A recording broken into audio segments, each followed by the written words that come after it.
Wendy. Okay, I will hit continue. And because it's you and I, what I want to do is I want you to ask me questions whenever you can. Um, what I've done is when I begin to facilitate this, and if it were me and I were facilitating somebody as you are with the annual goals review, that I would facilitate the chapter on goal setting at some point as you take her through goal setting. And um, I always lead it off with the most powerful thing that I can do for anybody is help them become a goal setter, help them use that as a mechanism to change their life for the better. Now, why do I say that? Um, and I'm going to feel silly saying this to you, so bear with me. If I could share with you, Lauren, the secret of life, I'm sorry, I can't do it with a straight face. Would that be useful for you? You know, okay. Of course. Yeah, and I do that with, I mean, I just like I just did it. I say, I feel stupid doing this, but because no, don't do that. Don't share that with me. I don't want to know about it. And I say, the secret of life is we get what we focus on. That truly is the secret. We get what we focus on. I mean, it doesn't mean that I can set a goal, put it under my pillow, and it gets better. What it means is once I set a goal and I continue to move toward it, my life will become better. Now, there's a few other things. Do you remember the definition of success? Which definition? Well, the definition that's in chapter, well, the old leadership, it was in chapter 2. So I'm assuming it's in Mhm. chapter 2 of this one. And that definition is success is moving toward predetermined goals, stabilized by balance, purified by belief. Well, what's the first sentence? Moving toward predetermined goals. Oh, so without goals based on that definition, I can't be successful. Okay. So there's another one. Um, oh, begin with the end in mind. Stephen Love Covey. that, Steve Okay. Covey. Begin with the end in mind. Um, oh, I wrote something else down. Key mission all time. Begin with the end in mind. Okay. And then the definition of success. And so, as I say, as I go through the chapter, I always want to if I'm facilitating a chapter, I want to make sure that my clients have read it. I don't embellish it because usually my method of facilitating the chapter is to walk through the goal sheet. Um, and what I would do here is because this is the one, where we have in Why Smart. So I want people to understand it. Obviously written, harmonious, not quite clear exactly what that means. But the key is the why. That in the past, we would put the why at the end. So it's SMART, and the why was yours. And I would make sure that everybody understood the importance of the why. Because if a goal isn't yours, that doesn't mean you can't work for somebody and that person may assign you a goal. But if you can't make it yours, you must deal with that. And in my war story kind of discussion, I have worked with people that said, my boss gave me this goal. And after a dialogue where they've told me they couldn't make it theirs, either they thought it was stupid, they didn't believe in it, whatever it was. I and I do this reservedly, but first of all, if it's a stupid goal, I want to speak to the boss because if you don't believe the goal, meaning that you know in your heart you can't grow 3 inches, and somebody gives you a 3 inch, grow 3 inch goal. And I always ask the question: Is anybody, if it's a group of people, have anybody ever been in a group where you were given undoable goals? Everybody would raise their hand if they worked anywhere. And I say, well, did that motivate you? At best, it was ignored. At worst, it was incredibly demotivating. Don't do that to yourself, and don't do that in a job. Um, and so, if I, it has gotten me where I've gotten in front of somebody and we've had a business discussion about why would you give your, well, you got to give them high. And no, you're demotivating people. And so it would turn into other engagements. It would turn into me working on something else. So if somebody ever says to me, my boss has given me goals that I know I can't do, let me speak to him. Let me get, or her, let me get involved in that. Talk about it. Finally, if you can't believe in what your company is doing, get another job. Okay. I hate to do that, and it hasn't come up very often, but I have actually urged people get another job. So then where I go from here is to the goal planning sheet. Okay. And so that again, you've been around a long time. So, I mean, this is not going to be new to you. And this is actually the first time I've done something like this and done it with the online version as opposed to walking through the sheet. But what it does give you to do, and I won't do this with you now, but it's in preparation for facilitating. That if I'm in a group of people, I will ask somebody in the group to work with me. And I will ask them to create a goal, usually using 60 to 90 days and using professional. And then I would walk them through the goal. And so, well, let's do it. I don't want to,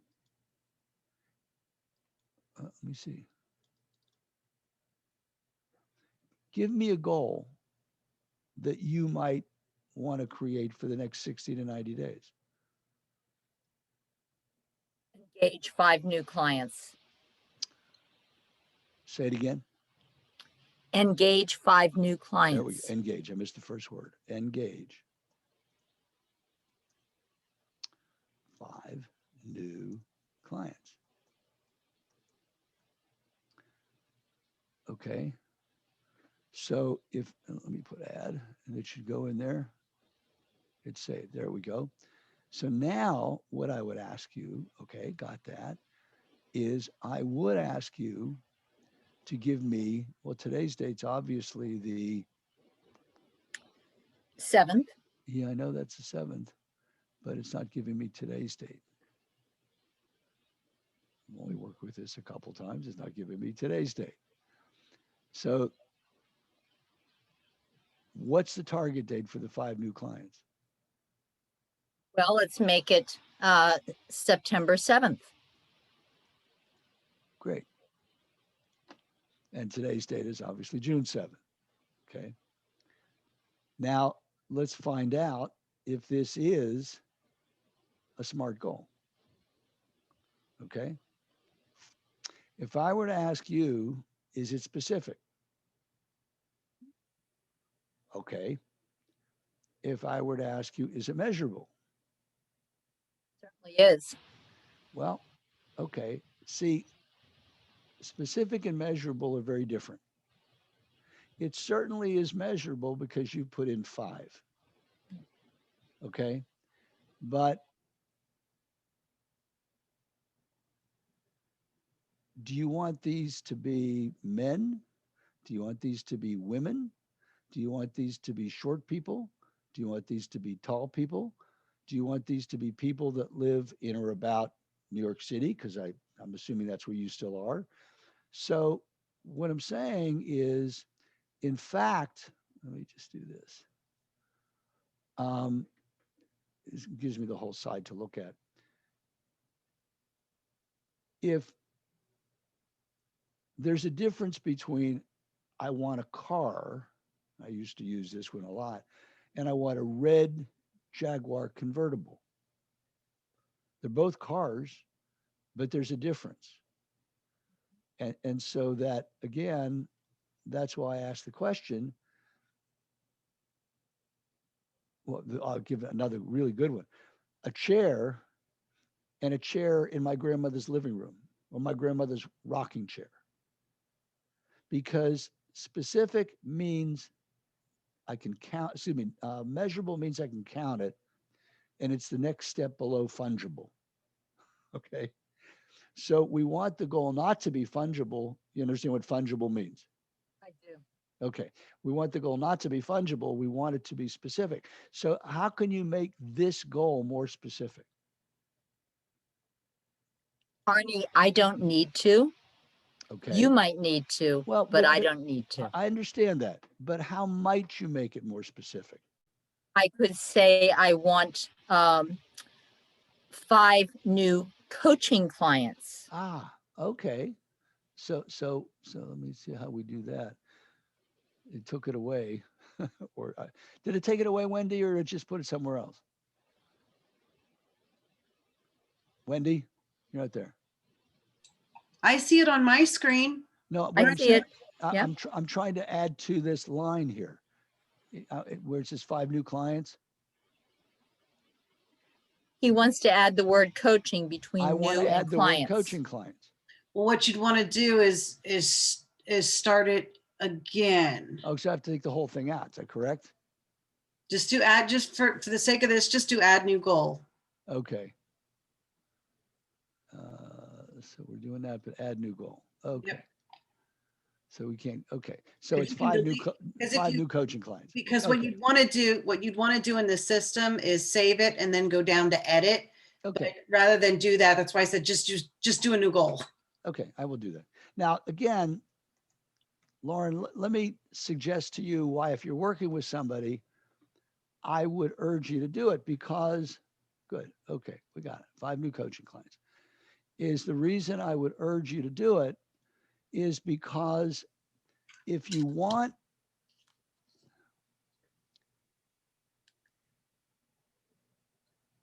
it's the more specific you can make a goal, the easier it is for the universe to help you get it.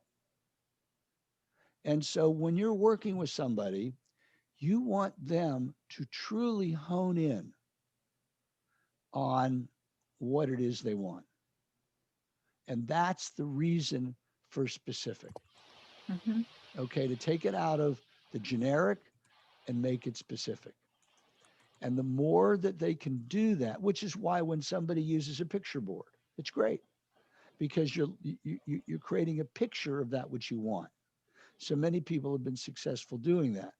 And so that's part of the process is the understanding of what we want to do, because otherwise it just gets a fill in the blank with no real meaning to it. So it's putting meaning behind the goal.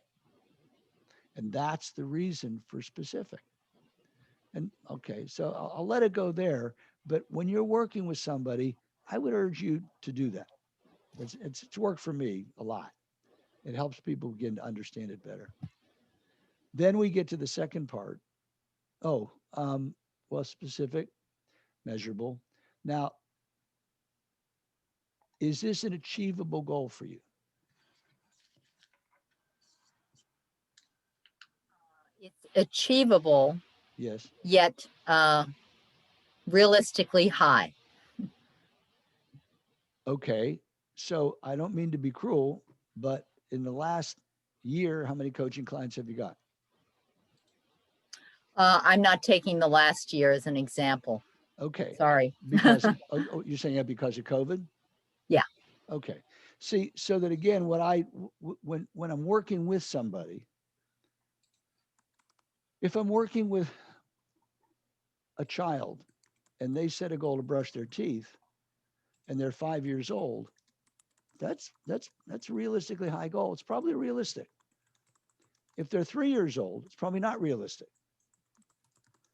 By the time they get to be 5 or 6, it's realistic, but then we err on realistically high, because to get to a 9-year-old, don't give me a brush your teeth every day as a goal.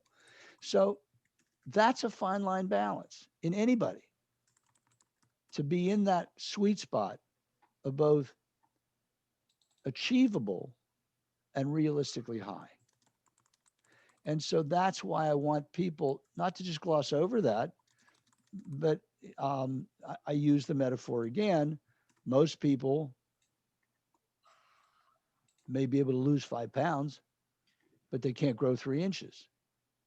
So I clearly don't want to give somebody a grow 3 inches goal.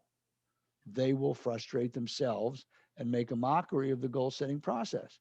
And I think it's too important to allow people to make a mockery of it, that it's so important. So that's why I go back to that between realistic and realistically high. So we've got SMART, or SMAR, and then the T becomes time bound. Okay, so we've obviously made it on the time frame that you did, 3 months, 90 days, so it's there. So when you're working with a client, that's great. Somebody that you want to do that. Now, I'm going to go for a little bit. I'm not going to do the affirmations for the moment, because what I tend to do is want to walk somebody through the goal sheet, meaning the next thing on the sheet is the rewards of achieving the goal. And here again, because you've been around a while, this is going to be new for you, but you got to allow me, to go through it. If I said to you, what are the rewards of achieving the goal? The first answer you will give me, rather than put you on the spot, will be a politically, may not be for you, but most people will be yeah, I'll make more money, or yeah, that's what I want to do, or whatever. It will be a politically correct answer. It may not be a very deep answer. And that's why we say the next time is, what's the benefit of that? And then what's the benefit of that? And your mission as the facilitator or as the coach working with somebody is to get down to something that will usually be emotion. Something that they will, if you dig far enough, they'll actually scream at you. Because my father thinks I'm an idiot, and if I did this, I've had that happen. I mean, okay. And the only reason I want to prepare people for this is because, can I assume the person that hired you is not 18 or 19? Valid assumption? This is a mature adult, correct? And they don't have, if you're working with them and it's a goal, they don't have it now by definition. I mean, all goals are something you don't have. That's why it's a goal, correct? So doing this the way I'm suggesting is counterintuitive. It's not being polite. It doesn't mean you speak to people in a nasty manner. It's, if I just keep saying, how come? Why is this important to you? I'll frustrate somebody. So I have to gently say, well, I understand that, but if you got it, what would be the benefit to you? And what would be the benefit of that? And what would be and if you got that, what would be the benefit of that? And it's, you usually have to go down about 4 levels before you begin to touch truth. That is not something we do in polite conversation. Okay. And so that's why I want to walk with people through the power of this.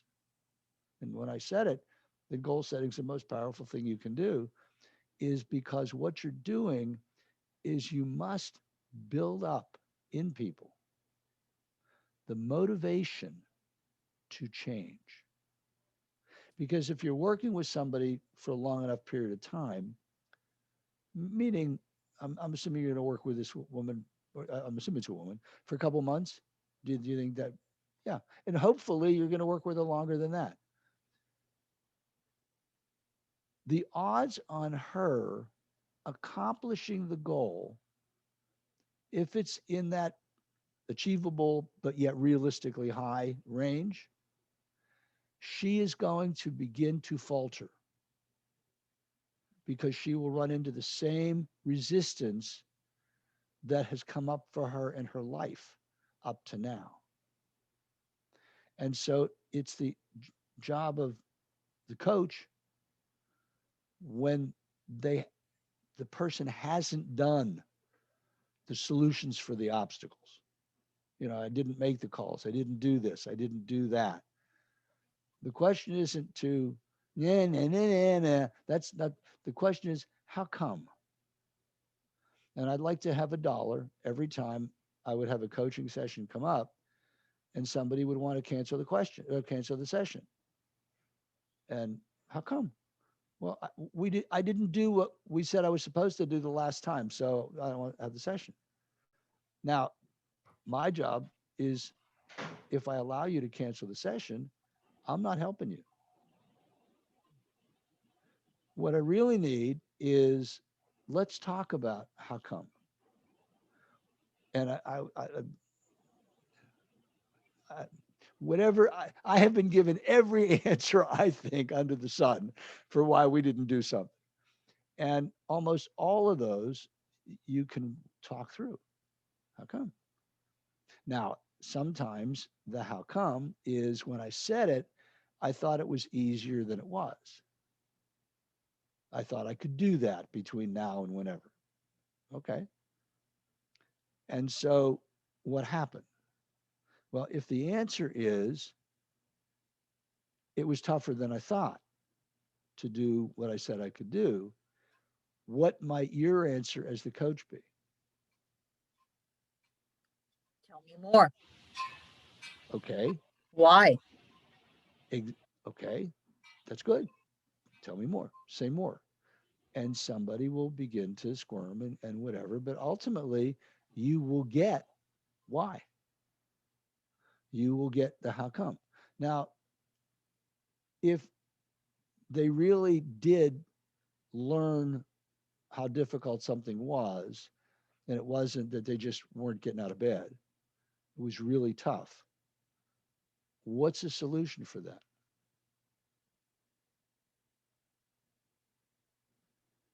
Let's go back and take a look at that obstacle that you didn't expect. Yep. And let's come up with some solutions. Let's brainstorm solutions. And you're right. That's a wonderful way to do it, except sometimes I use this metaphor. I'm 5 miles out from a mountain and I want to climb the mountain in 2 days. As I get closer to the mountain, I begin to see valleys and rivers, and it was tougher than I saw it. Okay. So what I saw from 5 miles away, as I got closer, I got smarter. So I don't want to penalize somebody for getting smarter. But if the goal is yours, you can either lower your sights if everybody agrees, wow, it's just too much to do. And rarely it's not. I mean, that was an extreme example. Usually it's I didn't have time. Baloney. I mean, I'm not going to do that. I go through how many hours in a week and how long would it take you to do it? Oh, this is an extra hour and a half in a 170 some hour week. You could have done it. Usually that comes up about I didn't do the work because I didn't have time. Well, I don't think so. I mean, but again, it's being logical and going through it. But if it is your goal, you give somebody the option of either instead of this thing for you, if I were speaking to you in August and you were nowhere near getting the 5 clients, well, would you like to take the goal to 3 clients? Or would you like to extend it to November 7th? It's your goal. You're allowed to do it because it is your goal. Now, not easy to do that. It's when the challenge that we've gone back and forth Or the other side of it is I'll go back to, and this is why it's important to have it written down, the benefits. So let me see, what have I missed? I mean, so it's no longer a benefit to get this goal. I mean, all the stuff that you told me about, that's no longer applicable. Well, of course it is. Well, what's up? Now, again, as a coach, I kind of have a sense of what's up. And so I'll just share with you what I've learned over the years is how do people relate to change? They generally try to run from it if they can. There was a long you may remember this one, Wendy. Oh, what's his name? Oh God, I can picture him. I can't think of his name. He used to talk about the big three: fear, resist, and deny. Okay, that the big three with people was fear, resist, and deny change. Well, all goals involve change by definition again. So that the default for most people will be fear, resist, and deny. That they don't, no matter even the person that says, no, I love change. Okay, maybe, but I tend to be more skeptical. And that includes me. I mean, I'm there. I'm facing all kinds of changes in my life. Crap, I don't know what to do about it. Okay. And so that it's being next to somebody, asking the questions, and the goal sheet gives us the opportunity to do that. And that becomes where it's so useful and so good. Now let's talk about obstacles. And what's important in obstacles is getting all the obstacles on the table. Okay. Just to ask you the question, what do you believe is a significant obstacle for you to get the clients? Not spending enough time cultivating my prospects. Well, that might be a solution. What's the obstacle?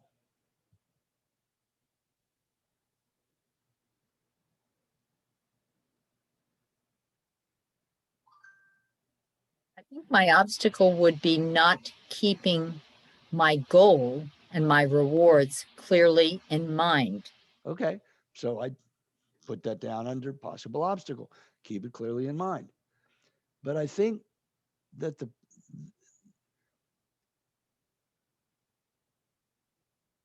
I know my obstacles all the time is having enough people to speak to. So my first thing is how many people am I speaking to? So I have to work backwards. If for every 5 people I speak to, I got a good shot at getting a client. So if I want 2 clients in a month, I might need 2 times 5, 10 people to speak to. So my obstacle might be number of people to speak with. And that's what I was saying to you, that the reason it's useful to get out all the obstacles is under normal circumstances, I'd have written down what you just said. And then I'd say, well, any other obstacle? I, I believe, and I'm truly saying I believe, and if you said, no, I got lots of people to speak to, well, then I'd be wrong. That wouldn't be your obstacle. But I'd need to dig deeper as to what's the issue. But for most of us, it is people to speak to, and then it's solutions and possible solutions, and then the action steps and the solutions. And the first time I saw this form, 27 years ago, 26 years ago, this August was the first time I saw the form.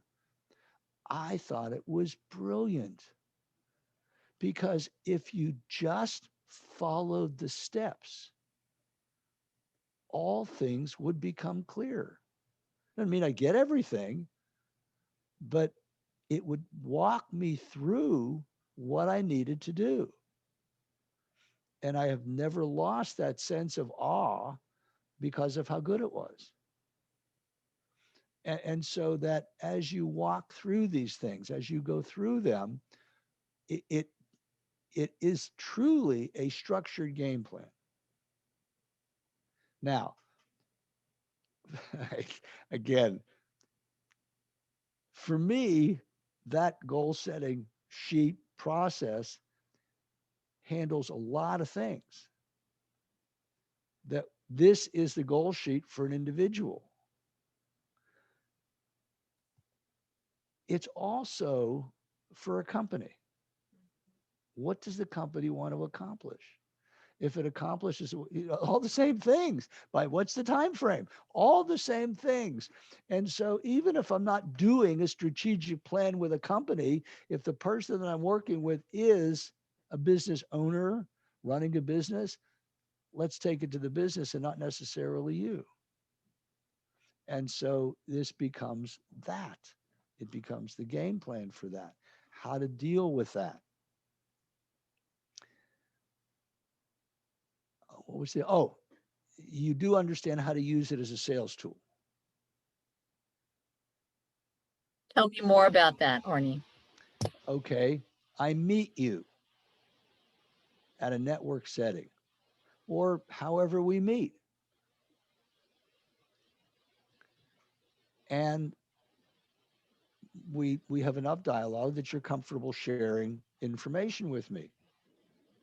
So I then might ask you, and understand, Lauren, I'm doing this quicker than I would be doing it in a normal setting. It may take 2 meetings to have the comfort level, which is why I love Collaborate. It allows me to meet people for a while and meet them over a period of time. And we know we're going to meet every 2 weeks. And BNI would have been the same thing for the years I was a BNI member. But ultimately, when there's a comfort level, I would ask, what is it you want to accomplish? And they would tell me what they wanted to accomplish. And I wouldn't make it a smart goal, but or whatever it gets to be. And then I would say, geez, if you got that, what would be the benefit? And I'd want to flesh out benefit. And if it doesn't work, you don't get it, would be the negative consequence. So I'm altering my language somewhat, but the structure is the same. And then I'll ask the question, wow, what stands in your way? Now, I almost don't care about the answer only because they may not be giving me the true answer. Okay. But they'll give me an answer. And then the question is, and this is where I don't really, not much I don't care about the answer. I'm not sure I trust the answer is really what it is. But then I do ask the question, if I could help you overcome that obstacle or solve that obstacle to get the goal which you wanted, what might you want to do? Now, that is not a question to get a client. That is a question to qualify whether you've been told the truth. Because if somebody told you the truth and I got a goal, I got really why they wanted it, really the concerns of why they didn't get it. And I said, what are the obstacles? And they gave me an obstacle. I said, if I could solve that for you to get that goal, what would you want to do? If they were telling me the truth, there's only one answer. Oh my God, I'd work with you. Of course. And then, well, how much is it going to cost? What's the difference? It's not a relevant question. If you've been honest about your answer, that's what I'm saying to you, that you can't do this when you meet somebody for 3 minutes. I mean, this is where there's trust built in. Now, in my own mind, I have to be using my head because if somebody gives me a grow 3-inch goal, I can't do that. I can't get them a grow 3-inch goal. Okay. I mean, using it, if I look at it, I mean, they're 20, 25 pounds overweight and they want to lose 10 pounds. I can do that, man.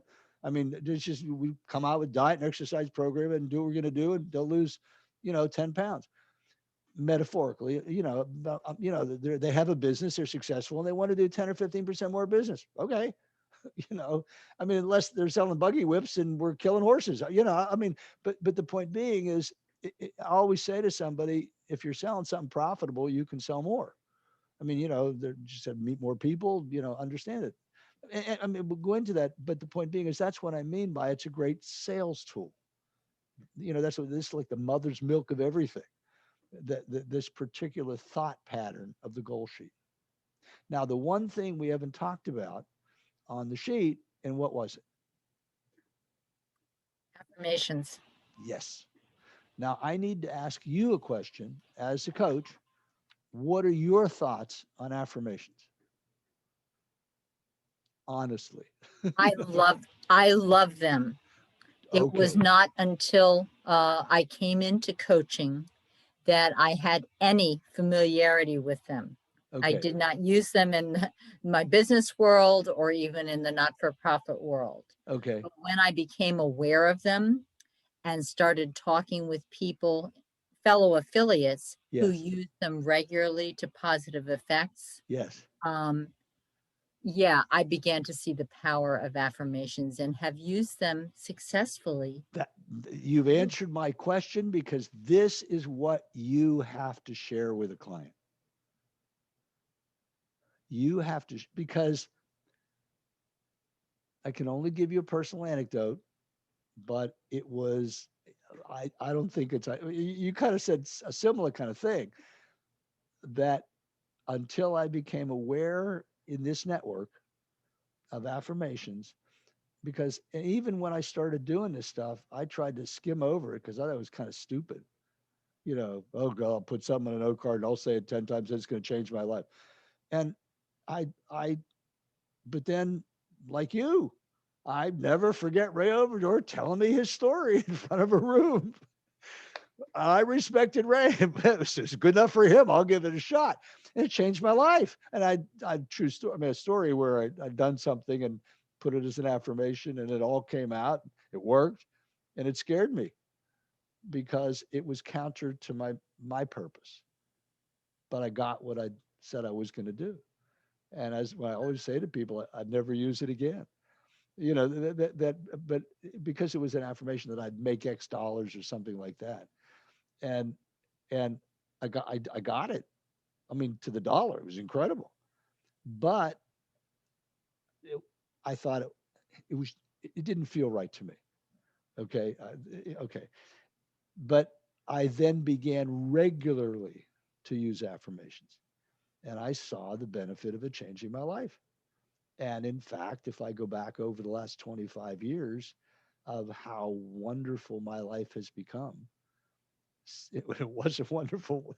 I mean, I was successful. I did okay, but but I was not a happy camper many times, and sometimes I'm not a happy camper now. But life has worked out really well. Um, and then it's the balance. It's doing it all through your existence, the whole life wheel issue. So that's for me the guts of this chapter. Okay, and it's I truly believe how power. Let me just get this because we're done doing that. How powerful the sharing of this chapter is with anybody. Um, and the best person to benefit from all this is me, because whenever I do it with somebody, I'm reliving it for myself. I'm reliving it in my life for myself, and it doesn't get better than that. Any comments or questions that you'd make, or that you'd want to just ask an opinion of, in the goal setting part of what we were going to do? Something that you just said, Arnie, reminded me of something. I guess it's a quote that I just hadn't heard before that came up in my video socials group the other week. The teacher teaches what they most want to learn. Oh, can I give you an anecdote on that one? For me, when I started doing this, 1995, I had never sold anything in my life. I mean, I never had a job that I was a seller. At first, I worked for two large corporations and did okay, and then I owned a company and did okay, and then sold the company, but it wasn't me selling something that just worked out. And so now I got a sales job. Okay. If I don't sell this stuff, I can make a living. And so now I go back to, and you'll know the answer to this. What's the best way to learn anything? Teach it. Okay. The best way to learn anything is to teach it. Now, we had this wonderful sales process. Okay. It was not the green one. It was the one before that, Wendy. Okay. Right. We had this wonderful sales process. And then we had that whole brown book on how to be an affiliate and all that other stuff. And so I started getting clients that wanted me to teach them to sell. And so I had to learn as I'm teaching others, I learned to sell. And there was a period of, I don't know, 3, 4, 5 years where those that knew me in my networks where I am in New Jersey knew me as a sales trainer. And okay.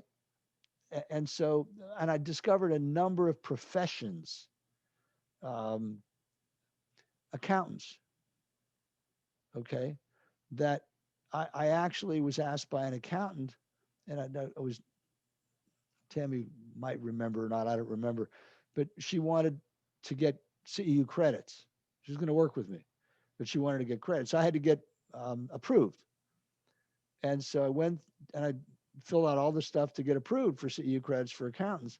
And then it got stopped because I was doing it that I could get approved for leadership or management, but I couldn't get approved for sales because accountants didn't sell.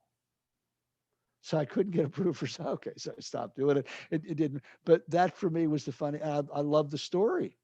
Is accountants don't sell, and so I have worked with a number of accountants because they wanted more business and they had to learn to sell. So we did that, and then it worked in other things because frequently in a smaller company, a founder, a company that's run by the founder is often still the key seller in the company. Now he's got to teach others, or he's got to learn to sell on his own. And so that's what I'm saying to you. But you're absolutely accurate. Um, I'm going to, if you know, if you have another question, I'd be glad to. I would pivot to the second chapter that we're talking about is understanding and affirming you. Now, much of it we spoke about. Um, and I don't, if I said to you, in the understanding and affirming you, what is the key concept that has to be, man, this is the stipulation. I mean, I know the answer that I want, so I'm not going to do that. It's not fair. Um, but the key concept is the importance of attitude. Now, I mean, again, this is not going to be a shocker, okay? But the key concept of the chapter is how do you, not pertinent to Lauren, but how does one create the attitude so that they are able to succeed in they want to do? See, the first thing is asking somebody, do you believe if your attitude matters? So I like to get on the table. Nah, I don't believe that. I mean, what's the difference? I mean, my wife is somewhere in the house, and if I called her and said, "Hey, Grace, come on over here, answer the question. Do you believe it?" Nah, it's a bunch of baloney. This is a woman I've been married to for 54 years. Okay, right. But I know that her thought, and I don't know what my thought pattern would have been 28 years ago, but I have come to know that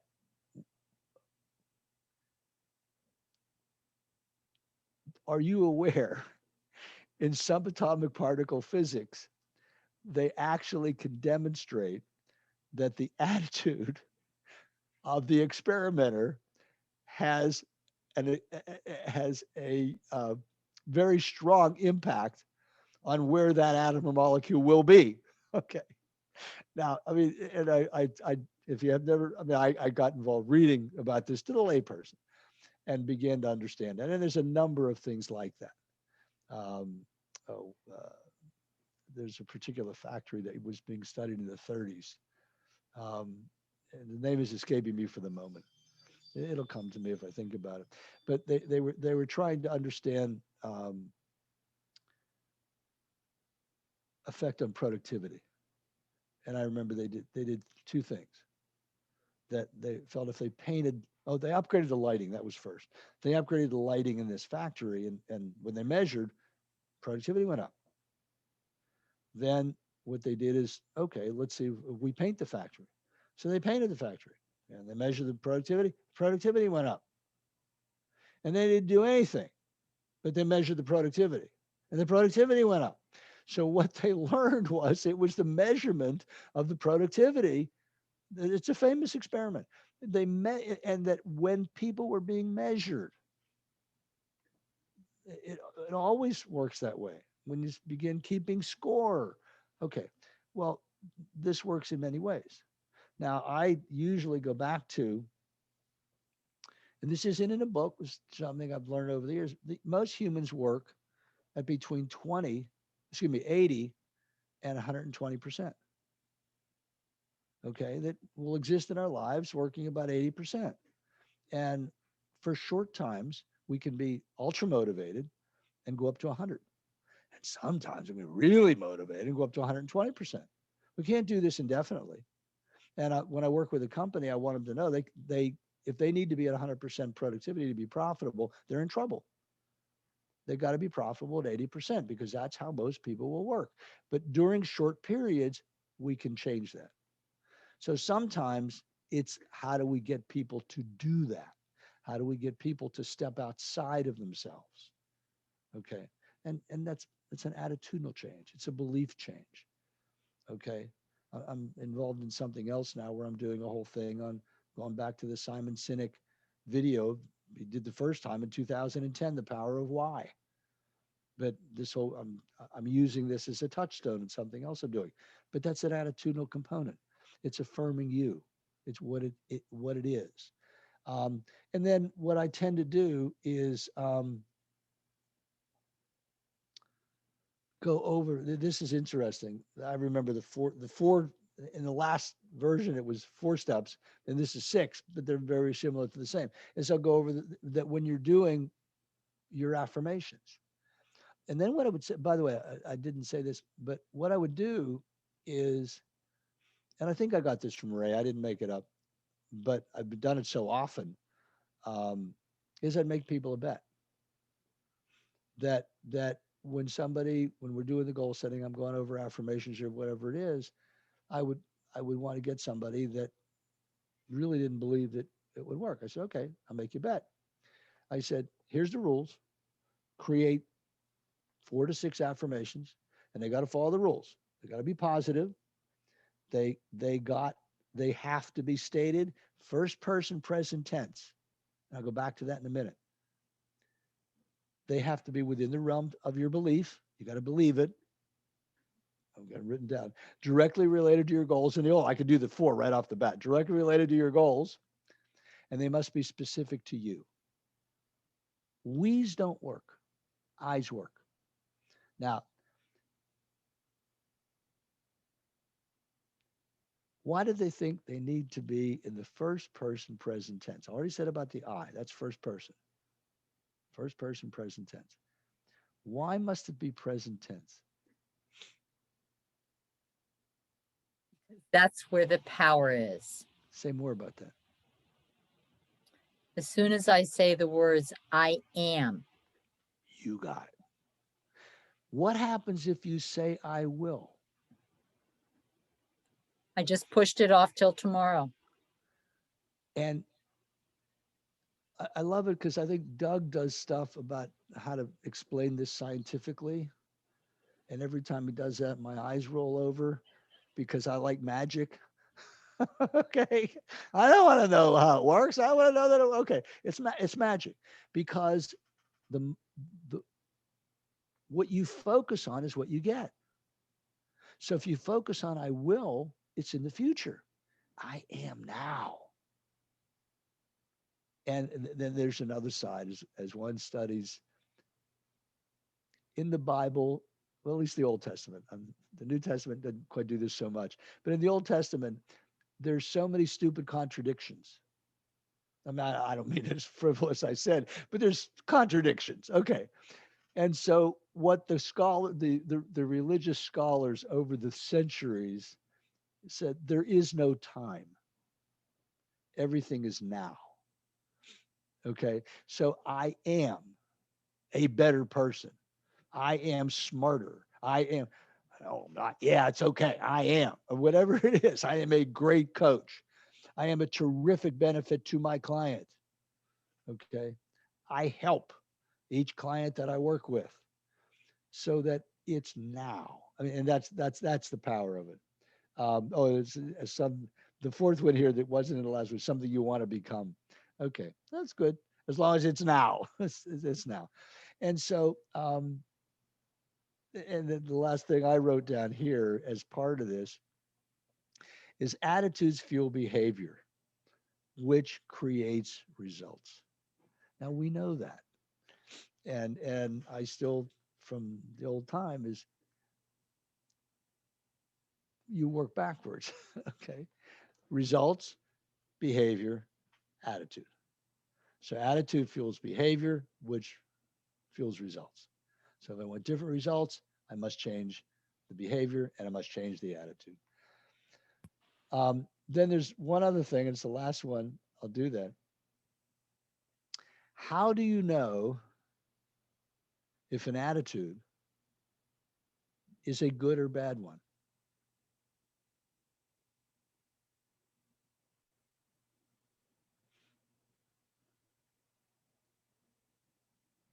By how it makes you feel. Well, okay, yeah. But how about, is it getting you the results that you want? See, if it's, see, in the book plainly states what's a good attitude, a bad attitude. If it gets you what you want, do more of it. If it gets you less you want, change it, because it does talk in the book. Okay. Now, what's necessary to do that? Get it? So you have to know what you want. So is what I'm doing getting me what I want? Yeah. Oh, good. Do more of that. Is, so you've got, now what I'm doing is it goes back full circle. Goals. If I don't have goals or what I want, however we're going to state it, I don't have any idea whether my behavior and or my attitude is getting me what I want. So I must come back to Covey, begin with the end in mind. That's about everything I got to say. Okay. That was fantastic, Arnie. Thank you so much. Lauren, it was my pleasure. And you know that. I just have more fun doing this than anything else I could be doing in my life. Okay. Thank you, Arnie. Even though I was only listening, it brings back good memories and good reminders. We've done this a lot. You and I, my friend, we've done this a lot. Mhm.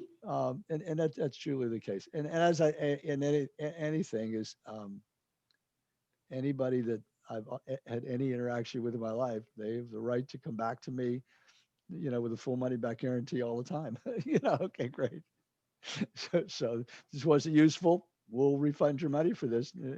But in a serious vein, if I can help in any way as you working through something or whatever, and that's what's fun about having done this for such a long time. I don't think there's anything I haven't encountered, where somebody's come up against something or whatever it was. Anyway, that's the deal. Thank you, guys. Thank you very much for spending Thank your you. time with us today. I appreciate it, Arnie. It's my pleasure. Thank you for giving me the opportunity. Mhm. All right. And what I will do is I'm going to review that video that we spoke about, and I think I'm going to come up with some stuff to Okay. be in the background. Thank you, That's fine. guys. All right. Thanks. See ya. Bye-bye. Bye-bye.